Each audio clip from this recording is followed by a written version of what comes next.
Bitcoin is close to becoming worthless. Let's go.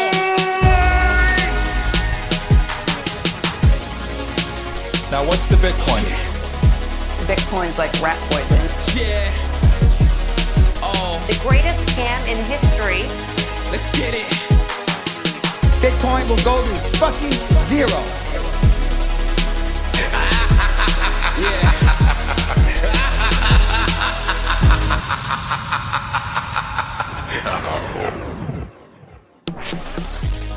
Alright, you ungovernable misfits. I'm your host, Max. Everybody knows that Bitcoin is useless, worthless, and doomed to fail. But what if everyone's wrong? What if it's the system that is doomed to fail? Join me as I speak to some of the brightest people in the space and slither to the deepest, darkest depths of the Bitcoin rabbit hole.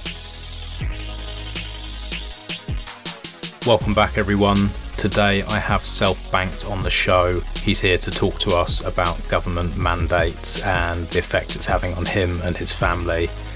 He's a very good friend of mine and an incredible bloke, incredible Bitcoiner who's been focused for years on pushing the space forward, working on 21ism and much more. He does not deserve the bullshit that is coming his way, and as somebody who's been practicing in medicine for over 25 years, I'm sickened to see that he could potentially lose his job in the coming months because of some fuckwits passing a ridiculous law. I know that whatever happens, Self Bankt and his family will do great, but we do discuss some of the options out there for people in his position. So if you are also in medicine and you're in the UK, then this is well worth a listen. And for any Bitcoiners as well, there's a message in this. The message is that if you stack hard enough for long enough, it gives you optionality. And if you're smart about it, you can use that optionality to do great things in the world. I believe that's what Self Bankt is doing here. He's standing up to tyranny and he's showing his son how to be a real man. Before we start the show, I want to say thank you to my sponsors. I want to start with Casa. Casa make it incredibly easy for anybody to use multi-sig. It's really important that you stay secure and that you can sleep well at night knowing that your family can access the coins if anything is to happen to you, and that you can access the coins if anything happens to one of your hardware wallets or your other signing devices. I've been using them for over a year. I'm very, very happy with the service, and you can check them out at keys.casa, and you can use the code BitByBit10 for 10% off their gold membership. Next up, we have Foundation Devices. Foundation Devices make the Passport. It is a signing device and it's a fucking good one. It's fully open source. It can link to either your favorite desktop wallets like Spectre or Sparrow, or you can link it to your phone wallet with something like Blue Wallet. It's really simple to set up and secure your sats today. Go to foundationdevices.com and enter the code BitByBit for $10 off your purchase. And finally, if you're listening to this and you think to yourself at the end, fuck, I just don't have enough sats, I need to have some more freedom, I need to have options, you can go to fastbitcoins.com. They have services spreading all across the world at the moment. They have an incredible team, and when it comes to no KYC Bitcoin, I always mention to people on this show, I think it's best that you don't use KYC services if you can avoid it, but I know most people will, and if you are going to, you need to use one with a team that cares about your privacy and your security. I really respect this team, and if you are going to use this as an onboarding process, then make sure you go to fastbitcoins.com. Hello. Hey mate. I can hear you now. Are you doing a video or no video? I'm fine either way. I wasn't going to, just because my internet connection's really bad. Good point. We could do. We can try it. No, let's not. It's probably best just to keep it audio, isn't it? Cool. How are you? I'm good. I've had a bit of a tiring day. In fact, every day is quite tiring at work at the moment, but I'm good. How are you? Yeah, all good, mate. I'm excited to have this conversation. As horrible as the conversation is to be having, it's affecting me in a weird way because you're a friend of mine, a good friend of mine, and the shit that's going on with you is really not just angering me, but upsetting me. So I thought this is a good conversation to be having, and I'm not surprised you are tired. For anyone who's Mm. listening, I would say you've been on this show, it's probably about a year ago. So if anyone doesn't know Self Bankt, firstly, you fucked up in life. You need to rethink it.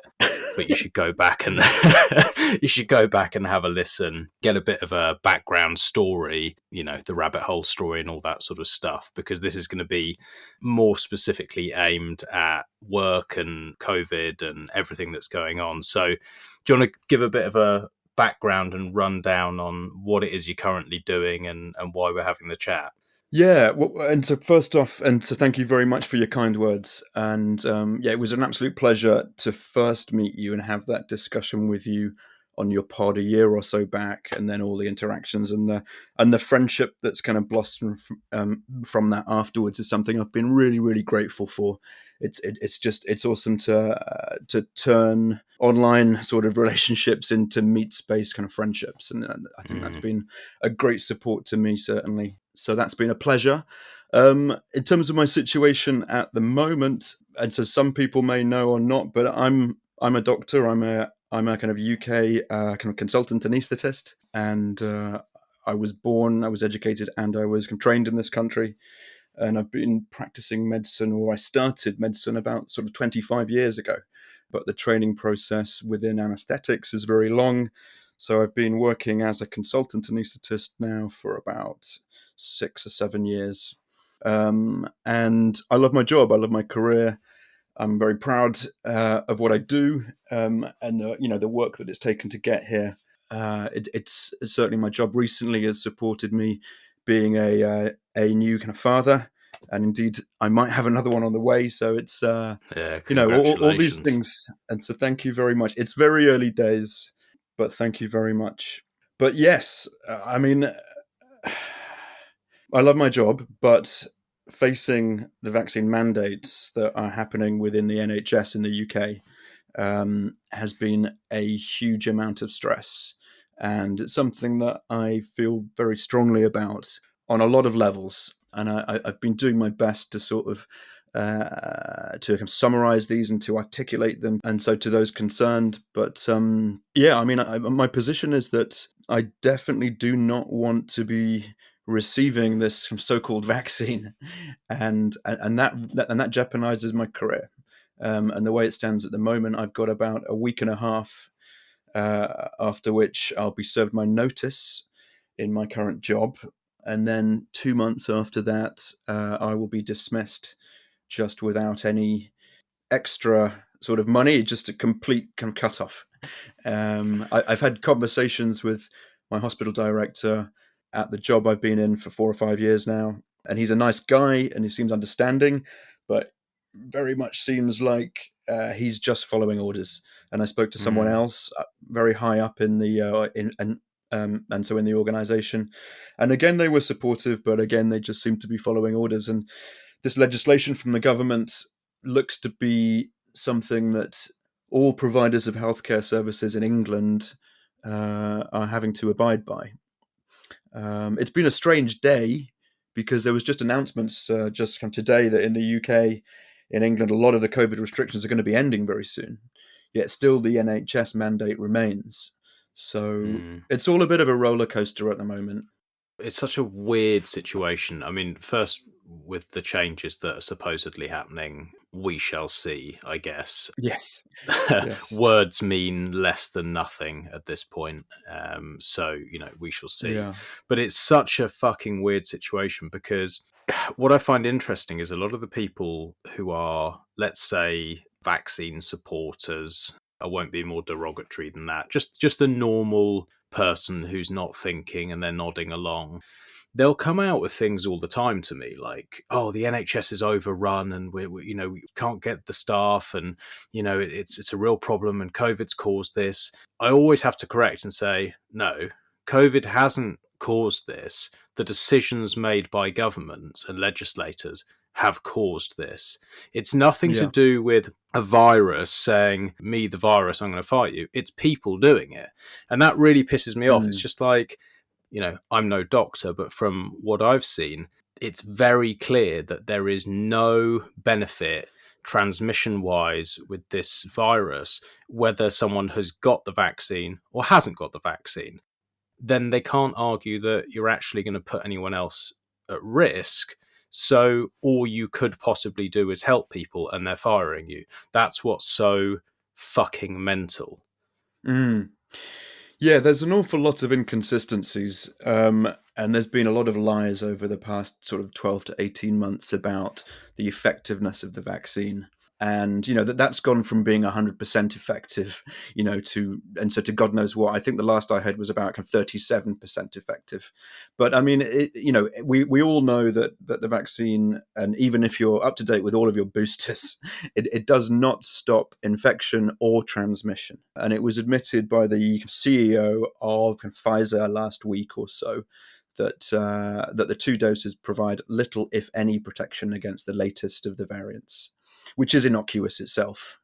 So yeah, there's just such a lot of inconsistencies there. The only thing that they seem to have is this concept that it provides some benefit in terms of the severity of the infection, but that's a very difficult thing to prove or to disprove. Whereas the rate of infection or the rate of transmission to other people has been easier to disprove because they can't deny the data. Whereas, and so the data on the severity of infection, I think has been, it's a convenient little thing to hang on to, but that pretty much is the last thing that they are hanging on to validate this. And what's it been like? I mean, we know each other pretty well. I know that you wear your heart on your sleeve. You are not someone who holds back. You'll say what you think, and if you think something's right, you'll go with it. How has it been for you having to live almost a double life? Because on one hand, you're thinking, and I know this, you've been thinking this is bullshit from fucking literally day one. For years, we've been talking about this now. So I know that, but then on the other hand, you want to do your job that you love and you want to provide for your family. And so I assume there must be some sort of trade-off in the workspace. What's it been like for you having to navigate that, and how's that affected you mentally? And do you have to come back and sort of drink a bottle of whiskey and then nut a wall for an hour, or like what happens? Yeah, no, it hasn't been the easiest. There are, and so everyone, I think, in their workplace or in their communities, they see their natural kind of allies and those who are not. So, I've had to discriminate and so who are the allies and who aren't. And on the whole, I've been able to be pretty open about my opinions at work, but it has ruffled some of the feathers. And I have had to be quite careful with what I say with certain people. And I know there are some people in which I would definitely not embark on a discussion with. Yeah, that would not end well. So on the whole, I've had to be quite quiet. But then until the mandates were announced and the emails were received by our sort of bosses within the past month or so, and so after that point, I literally have nothing to lose. I'm almost like a dead man walking, which is quite liberating because there's no point in me holding my tongue anymore. So I've been able to be even more outspoken at work, which I've quite enjoyed. And there's a number of other people. It's a fairly smallish hospital that I'm in. There's two of the surgeons, 3 of the theatre staff that I know of who are in the same sort of position as me. I'm not sure that all of them will remain unvaccinated. I know there's one that's really struggling with, it's just in terms of income and the ability to support themselves afterwards. But there's certainly a few others in my similar situation. So we talk on a regular basis. There's chats, there's all the WhatsApp groups and the Telegram groups throughout the country or the region of doctors in a similar position, which have been very helpful. And so it has been quite draining. And I think up until the end of last year, I wasn't coping with that particularly well, partly because there was such a lot of uncertainty. But since the certainty was announced just before Christmas, I was very reflective of this over the Christmas and so over that break, and then I made the decision when it got to New Year's to quit drinking because and so overindulging or trying to relieve stress in other ways like that was definitely not helping me, and the pressure I'm feeling under over the past month, I don't think I'd be able to cope with the extra anxiety of a hangover or not being completely on my game. So I've just got to make the right decisions, and I've got to be sharp. And it's been 3 weeks now of not drinking, and I feel like I'm definitely making the right decision. Nice. I've never been more convinced of it, and in a way, I've been making the preparations mentally, psychologically, and beginning to think about the practicalities of what would play out if my job and my career were to end in this country come April. You've got to look after your health and mental well-being, and I can understand the sort of using the alcohol as a crutch, because it was something I was doing heavily last year. I think all of us were. I know with our 21ism calls, like I was hammering away at the whiskey or whatever substance I could get my hands on, really, because it was just such a, I don't know, it feels a bit different this year, because I think for the sort of year and a half, especially before that, it was like a weird uncertainty. Yeah. We felt that what's now here was coming, but it seemed like conspiracy theory at the time, because everyone was like, oh, don't be stupid, they're not going to mandate. Don't be stupid, they're not going to roll it into a passport. Don't be stupid, they're not going to be talking about microchipping. Don't be stupid, they're not going to stop you going to shops. But we're like, yeah, well, that's obviously what they are going to do. And certainly for me, I started feeling a bit crazy. I started feeling a bit like, well, I think I've gone too far down this fucking rabbit hole. and the alcohol's a bit of a release. But I'm glad to hear you've done that. Yeah, no, that was very beneficial. And also, I've just got to be able to get my thoughts together really clearly on it. I've got to be able to explain it to my bosses, to my family, and so to friends. I've just done a bit of some writing, I think, over the past 24 hours that I'd quite like to put out quite soon. I might do some revisions of it, but it's been a good opportunity for me to get my thoughts together. Yeah, it's very valuable. And so where are they now? Like, if you were to try and summarize your thoughts on the whole situation, how are you now thinking? How am I now thinking in relation to the vaccine itself and its sort of problems, or to what's happening with the media and the propaganda at the moment, or yeah, it's quite a vague question, isn't it? I mean, I suppose like a summary of where do you think that this is likely to go, and how alone are you in terms of other doctors? Like, do you think that this is going to be a mass exodus and that we're going to suddenly have, 10%, 20% of people leaving? Or is it going to be so small that rather than actually being heroes, which I really think that what you're doing, and any other doctor who says, nah, I'm not doing this shit, not just because of my health, but because it's wrong, and it goes against the practice of medicine, and also just basic fucking human rights and sovereignty over people's bodies.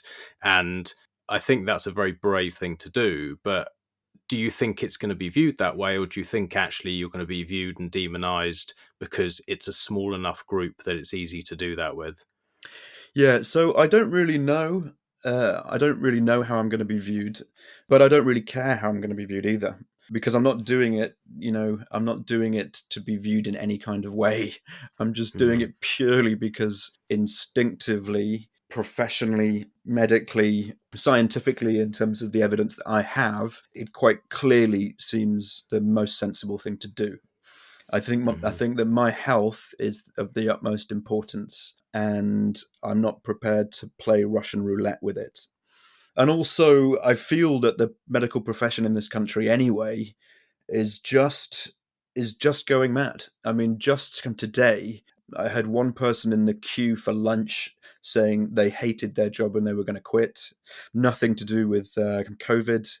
There was another big sort of announcement today about one of the managers who's been very popular and everyone likes, and they've handed their notice. And I think people are leaving sort of left, right, and centre. Really, that the whole thing seems to be collapsing.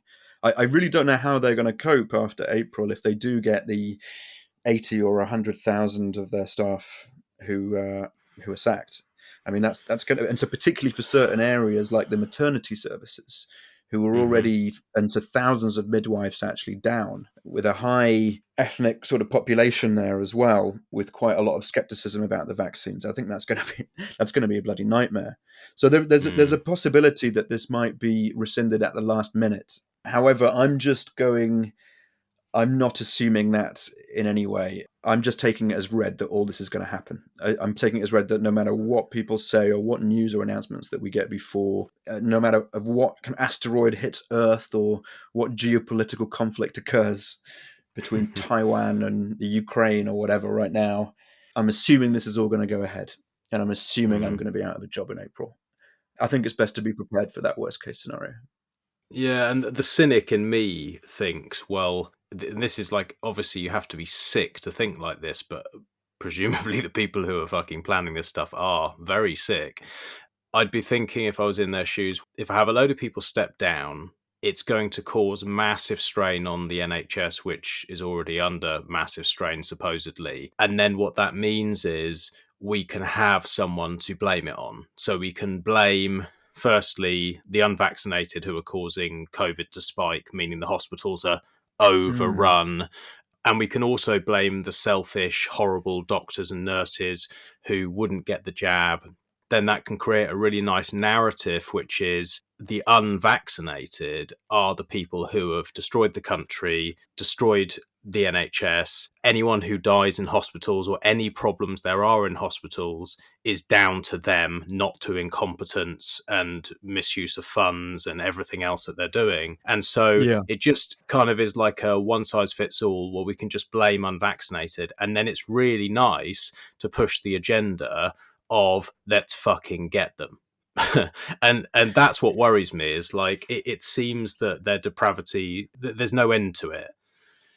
No, that really sort of worries me as well. I mean, the ratcheting up of the demonization of the unvaccinated has been really scary, and it crept up very quickly in this country.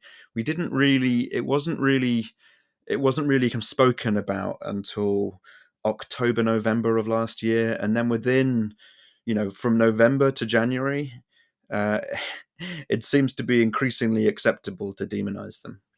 And that's been scary, particularly particularly if you look to see the direction of things in countries like Austria or Australia or Canada, and recent statements by Trudeau and Macron. That pedo. Yeah. So I mean, I've just got to expect that same level of demonization and potentially marginalization and isolation of the unvaccinated will progress. And so that puts a lot of fear into me. And of course, I mean, that one of the main things and one of the main concerns I have is the increasing march and trajectory of this agenda into younger children. Clearly, below 40, I feel the risk benefit analysis for the vaccine starts to get pretty muddy, which is kind of where I am. But getting into the teens, particularly teenage kind of boys, there seems to be a significant risk of myocarditis, up to 1 in 2,700, of which apparently 20% are likely to be permanent. We've all seen the footballers and the athletes who have been sort of dropping down recently. It's been pretty scary. And there's been front page articles in the national press in the UK calling for vaccination of kind of 5 to 11-year-olds to keep the schools open. And my young boy is close to school age. And I can't really be complicit or compliant with any vaccine policies whose trajectory looks to me to threaten his health and future freedom. Again, I'm not a doctor, but it seems like you got a virus that doesn't seem to really affect children, and then you have all the issues and all the vaccine injury problems and myocarditis and all these other things that are really fucking scary and real. The fact that they're pushing it just seems evil to me. I mean, is there any legitimacy? Is there any reason that makes any sense? Or is it just like completely fucking mental? Well, in terms of the children, I can't see any justification for that. The only justification that I can really see for that is that by eliminating COVID in the population at large, then that's good for more vulnerable members of the population. But by exposing kids to a new experimental gene therapy, which is one way to describe the vaccine, that has risks that we probably don't even, that we aren't even aware of yet. And so given the fact that they are not themselves at risk of significant complications of COVID, and so to me, that's an unjustifiable exposure of risk to them. And that's almost like a kind of sacrificial vaccination of kids for the greater good of society. That's an argument I just cannot, particularly as a parent, accept in any way. What they're doing is they're actually using children as a shield. Exactly. Not even fucking effective. It's just like, No. Where's that bravery? Where's that protection? Like, what the fuck has happened to society? Yeah, well, that's totally kind of inhuman to me. I think that signifies, the loss of society's values. Kids should be the ones that we protect at all costs. They should not be a human kind of shield against COVID in elderly, vulnerable populations. That is just utter insanity. So that doesn't make any sense.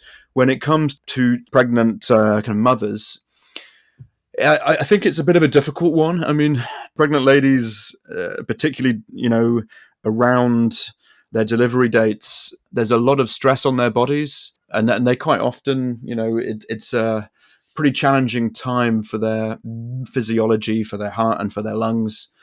I wouldn't be surprised if there was a period of risk, but I mean, you'd have to balance that with the risk of exposing a fetus to a new biological agent, as in a new gene therapy, which is tried and untested. I think that the take up of vaccination in kind of pregnant women is extremely low, primarily because they think about that risk and they're concerned about that risk. They're concerned about the risks for their fertility and about any unknown risks on their babies. And I think that's the most important thing to avoid. So it's completely understandable that pregnant women will not want to be vaccinated. I can't speak with any expertise about the sort of peripartum risk to mothers who are already under a lot of physiological stress through pregnancy. And so I do have a friend who works in obstetrics, and he does say that there is a higher rate of unvaccinated women going to intensive care units due to COVID complications in late pregnancy. But I think that's affected by the fact that there are so few of them who are vaccinated anyway, and I can't really piece that apart. But as I said, it's always going to be a balance of risk. And so our personal decision with my wife during this pregnancy is that she will not be getting vaccinated. I think that's a choice everybody's got to make, but that's certainly our choice. Obviously, like you said, the people we really need to be looking after in society is the children first. Yeah. It's the thing that's really, really pissed me off, seeing the way that this is turning and seeing people accept it and seeing people whose children have been injured and them saying, oh, well, I'm still glad they did it and all this sort of stuff. And you're just like, what the fuck are you talking about? This is such a weird world that this is starting to be, or trying to be, normalized. And the other thing is the whole mask wearing for children. I mean, it's just like, and them having to see the masks on their parents. It's like, there must be some real serious long-term issues for people who are developing social skills, recognizing recognizing sort of social cues, reading faces, eye movements, all this sort of stuff is like, it seems so obvious that this is going to cause way more harm than good. Yeah, no, I think so. I mean, I've been quite fiercely sort of anti-mask wearing around my son, and you know the nursery kind of pickup sort of queue is has been quite interesting over the past few years. There's people who've been very compliant and others who have not. But I very much want to normalize what I see as kind of normal behavior for my son, and I think their development during that first few years is really kind of critical. I think the ability to see facial expressions and to interpret the body language and the sort of nuances of speech and of kind of personality and expression through a face is really, really important, to their development. And there's certainly been a big uptick in mental health issues, of all ages, but I think particularly in sort of young people over the past couple of years. I've seen articles about about kind of Tourette's syndrome in sort of young girls as being completely off the charts at the moment. It's difficult to tease these things out with more social media, etc. But the mask wearing thing, I think, has been very damaging. So, I mean, it's great to see in the UK that I think from tomorrow they're going to get rid of all the mask wearing in schools in the UK, which is great news. Great news. That's amazing. Well, I mean, we can only hope that what they're talking about and saying they're going to do is going to happen, and that things do start easing up, and the fear then ramps down, because I think it seems like a lot of this is driven just completely by fear, and then people are acting irrationally. They're all attacking each other, and maybe if we can ramp down the fear for long enough, then people will start to think a little bit more clearly, and they might start to think, maybe it's not a good idea to get rid of doctors who are really highly trained just because they don't want experimental gene therapy, which does no fucking good for the patient or them. Maybe that's a really fucking stupid thing to do, and maybe we should rethink that and some of the other things that are going on. It definitely feels to me, just from sort of like experiencing interactions between people, like listening in to conversations at the gym or wherever I am, it does feel like it's starting to drop a little bit. That fear is starting to drop and people are starting to ask questions.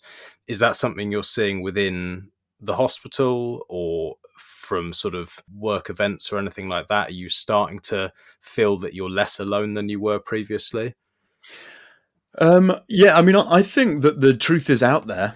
I think that anyone who is at all curious about what has been going on this past couple of years is perfectly capable of getting a pretty good explanation of things.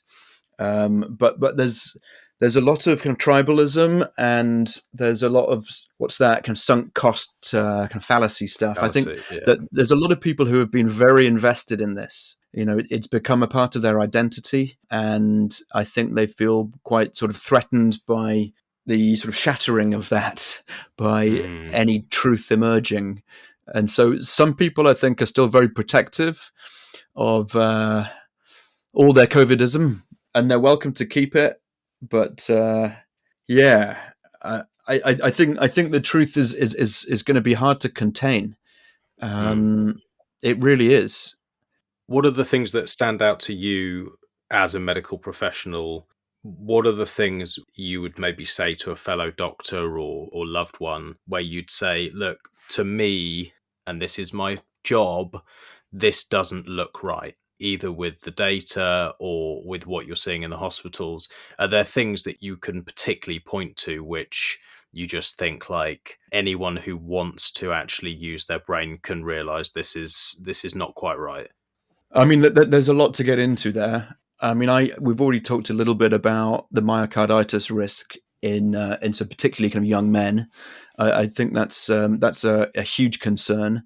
I've been speaking to a few other anaesthetists about this, and so one of which believes that the myocarditis risk is probably prevalent across all ages, but it's just being kind of conflated and slightly kind of hidden in the data. But it's I think it's most clear in that sort of young male age group who has only recently started to be vaccinated. But I mean, I think there's been a big uptick in heart attacks and sort of strokes, particularly in certain parts of the UK.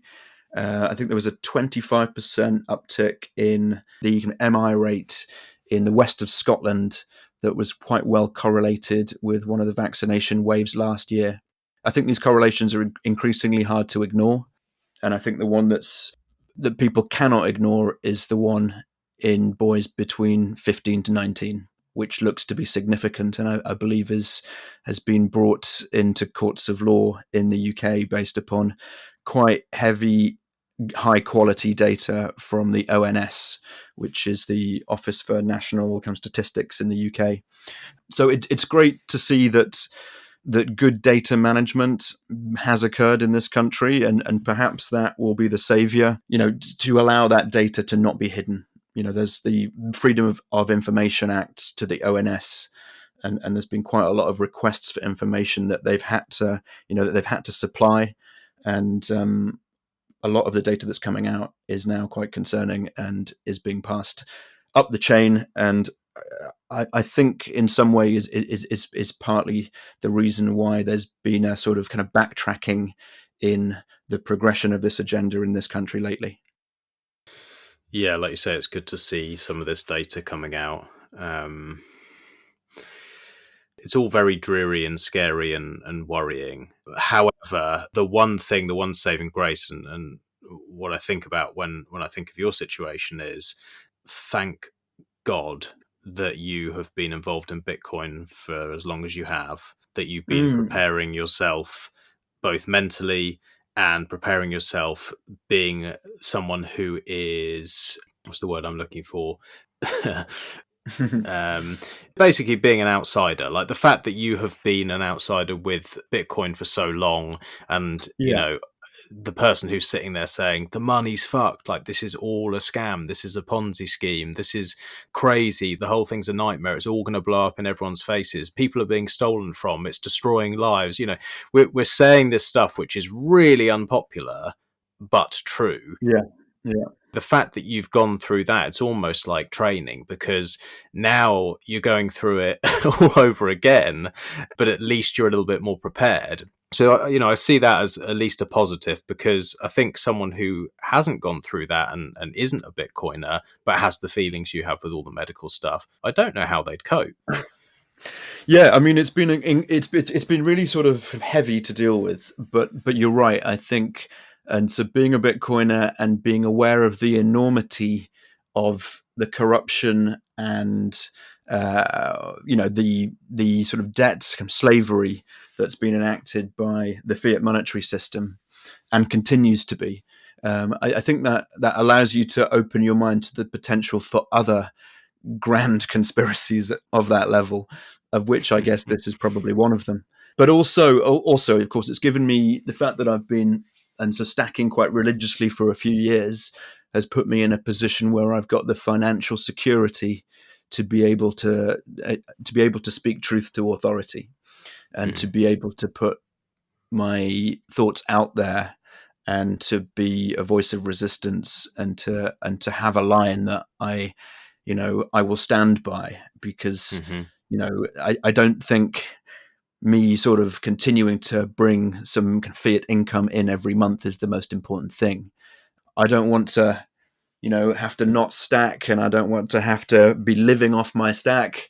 But I think if I'm ever going to have to make that switch, I think maybe over the next few months, it could be one of those times, and it could be the right time to, to rely upon part of the safety net that I've built within Bitcoin. And I'm just not prepared to compromise on something as big as this. It's just, I think, to give into it, to comply with it, just to bring in an income to keep the fiat sort of and so all those responsibilities just kind of ticking along. It's just, I think I'd be really miserable, and I wouldn't be true to myself. Well, Bitcoin has done what it says on the tin, really, hasn't it? Yeah, It's freedom money and it's fuck you money. exactly. It's done exactly that. It's given you the freedom to say fuck you, and it's given you the ability to speak truth. It Yeah, is truth. I'm so happy that you are in that situation and you can think clearly, because otherwise it's literally blackmail. It's like, if you weren't in that that's situation, the thing. either feed your family or do as you're Yeah, fucking told. And then yeah, what are you? You're a slave. you're a slave. And that's the reason that so few people are able to speak out, because they are just completely dependent upon their next paycheck, and they've got mouths to feed. And, they're doing what they feel is best for their family because their choices are very limited. And that's because we've had a broken monetary system for far too long, and people just aren't able to build up the security and the independence that you can within Bitcoin. So it's been a real eye-opening insight into how practically useful getting into Bitcoin can be. I mean, and so I could leave my job. I could leave this country. I could start a new life. I could start a new career. And maybe I might even be happier in that, particularly given what I feel is has been the destruction of many of the values that I went into healthcare for. I think the NHS and healthcare system in the UK has been quite a toxic environment for a long time. I think they've been, for the past few decades, they've been worn down in terms of their morale. There's been a dehumanizing of the processes and the management and the relationships between those who work in healthcare. That partly explains why we're in the situation that we are. Yeah, I just think things could be done a lot better. I'd love to remain part of healthcare, but maybe somewhere where it's more, and so where I feel that it is more effective and more human than the industrial healthcare that we have in this country. Sometimes I get a bit despondent of the fact that, I spend most of my days doing some joint replacements for overweight kind of boomers in their 60s or their 70s and things. And is that really how I want to be spending the rest of my life doing that? It's a good secure income, but I don't know. Maybe working in Bitcoin might be more rewarding than that kind of work. I'm just asking myself all these questions now. Well, I think there's potentially a possibility for both. Yeah. It's not like people aren't going to need healthcare going forward in No. citadels and meshtadels and after No. hyper-Bitcoinization and all of this. People are always going to need healthcare, and they're going to want good healthcare from people who actually know what they're doing. And I think that, I hope that truth eventually comes out and that people look back at this and they go, well, hold on, who were the doctors and who were the nurses and who were the healthcare professionals who actually had a backbone, who actually had a brain Yeah. and bothered to think and then stand up and fight, and that weren't prepared to go along with something they know to be wrong? And then I think that people should look back at those people and say, right, these are the people that I want as my doctors. These are the people that I want to be looking after my family. I know certainly I would. And so maybe that's a little while away, who knows? But maybe it's something that you come back to. Maybe it's like we do something with Bitcoin. Maybe that's new, maybe that's exciting. And then you can actually do things to the standard that you want. And there are going to be Bitcoiners who are going to have money and they want the best care. So that's my hope anyway. Yeah, I certainly hope that too. I mean, and so recently we did some surgery with a little old lady who refused to be tested, and she'd refused to be vaccinated. Based. But it was great that that the organisation got their shit together and they were prepared to replace the hip of the old lady, and so she was incredible. She was just a remarkable old lady who came in with her iPad with the UN Declaration of Human Rights on it, and she was kind of quoting all these great acts, back to the Nuremberg sort of code and things, and she was very clear about her rights. And it was a real kind of pleasure to be part of her care and to be part of her process and to anesthetize her for her surgery. And I enjoyed the experience a great deal. And it just made me realize that I think when you're delivering care or providing a service to someone who you feel ideologically aligned with, it's significantly more rewarding. It just made me feel that I'd be so much more happy doing what I was doing for people who were more like that. Definitely. I mean, we experience it every day. I mean, we've had it with 21ism and I've had it with this show, is that like when I deal with people and we're doing any sort of business or we're doing any sort of interactions, like it's generally a pleasure because you Yes, are aligned, you respect them, I think is a big part of exactly. it. And therefore people aren't taking the piss, and it's very refreshing. And I think that that's going to carry across to all different industries where people are just going to go, well, I'll just deal with Bitcoiners. What am I doing? Like, why am I bothering to deal with people who don't appreciate me? They want to take away my rights. They don't respect my freedom to choose. And why do I want to actually be helping these people? I want to be helping the people that I like. And I think that will happen. Yeah. I'm certainly kind of feeling that. I'm feeling that, and so delivering care to people who I don't necessarily feel that aligned with, and so delivering it in an organization that I feel very kind of unaligned with. In fact, pretty much the opposite. With the majority of my colleagues who, at the best, just want to keep quiet about everything. Yeah, it's just I feel that life is maybe more than that. I feel that potentially we're coming to a change that perhaps could be happier for everyone. It could certainly be happier, I think, for me if I was to step away and step towards greater integration with communities who I felt more aligned with. I mean, I've been speaking to my wife, and if the mandate does go through, I could possibly go to other regions of the UK to work. And so Wales currently is without mandates. But I think the first thing we're probably going to be doing is getting a flight to Mexico. And we're going to Sick. be doing some traveling with my little boy, and probably for at least 3 or 4 months, just explore parts of Mexico, other parts of Central America, obviously El Salvador, and just look at opportunities and the potential for new lives, I guess. Possibly the potential for places to work, maybe the potential, for a more permanent sort of home. I believe recently, I mean, I've been speaking to a number of people who have moved out to Mexico.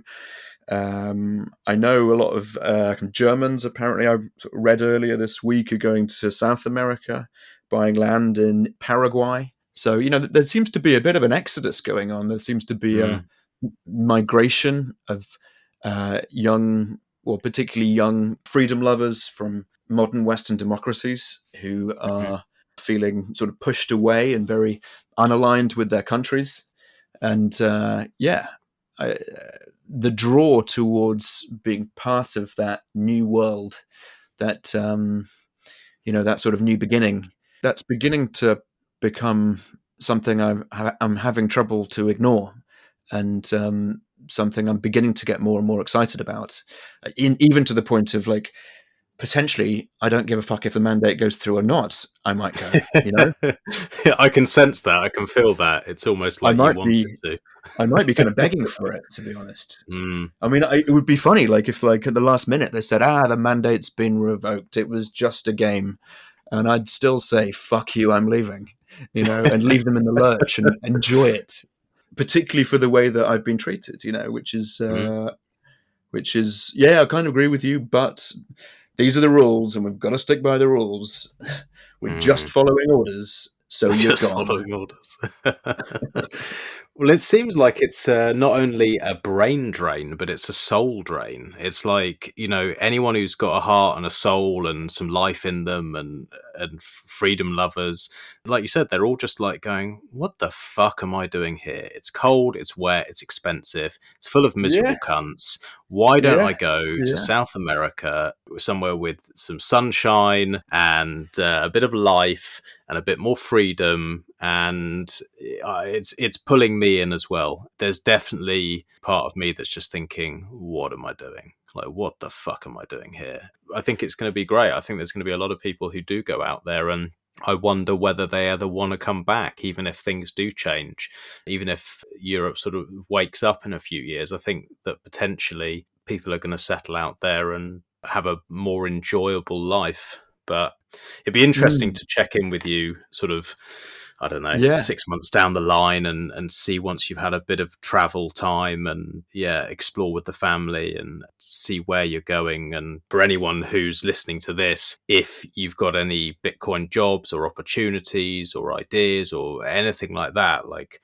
reach out to me, reach out to Self Bankt and just let us know, because, you're a smart motherfucker, mate. I know that whatever you do, you're going to make it work. And I'm excited for you. I think there's going to be loads of opportunities. And I'm sure there are people listening now who are going to need somebody like you in their business or in their idea or to partner up with. And I think beautiful things will come. Yeah, well, and so thank you very much. That's very kind. I mean, I'm under no illusions that, to move countries, particularly to a new continent, will have a lot of challenges. And, and so in a way, we'd be kind of swapping the problems of here for new problems entirely that we don't even understand yet. But in a way, that's quite sort of refreshing. As you said, the mundanities of life in England lately have been, they've kind of ground people down a lot. So I kind of welcome the challenge. And I mean, it would be phenomenal to be able to work within Bitcoin. And I think the energy and the passion and the enthusiasm that I'd have for that would be huge. So I'm very much on the lookout for opportunities in that regard. But I do feel that my training within anesthesia and medicine, it'd be a huge loss, to not continue to do that. So I would love to be able to continue that as well. Well, if someone listens to this and they think, right, I want Self Bankt, I want to speak to him, should they just reach out to you on Twitter or email or? Yeah, and so Twitter's great. I like shit posting. I'm there all the time. and As you know. memeing and everything else. Writing, memeing, websites, whatever. All good. All right, mate. Well, look, it's always a pleasure catching up with you. I think we covered most things there, and unless there's anything that you particularly wanted to get off your chest or were thinking about, but I think that's probably a good place to wind it up and then check in sort of 6 months and go from there. Great. Yes, looking forward to it. I literally have no idea where I'll be or where the family will be, which is both scary and exciting at the same time. Let's speak again. All right, mate. Take care. We'll speak soon. Take care. Cheers.